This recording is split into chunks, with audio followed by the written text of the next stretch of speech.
চ্যানেলটাকে লাইক করো। একটা ভিডিও বানাতে গেলে বহুত কষ্ট হয়। দেখো কোথায় এসেছি আমি, যাওয়ার একটা নতুন ব্লগ নিয়ে চলে এসেছি। অবশ্যই যদি ভিডিওটা ভালো লাগে, এইখানে মানে এসেছি, কালকে এসেছি কাজে।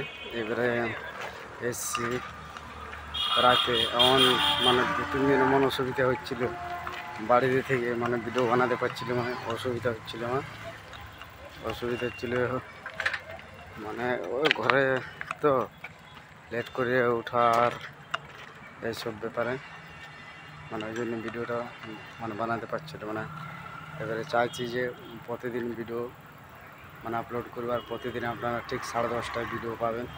আর চ্যানেলটাকে সাবস্ক্রাইব করে রাখো, লাইক করে একটা লাইক করবে, ঠিক আছে? এই দেখো আবার চলে এসেছি সেই জায়গাকে নতুন ব্লগ নিয়ে। যদি অবশ্যই ভিডিওটা ভালো লাগে তো একটা লাইক, কমেন্ট, শেয়ার করবে।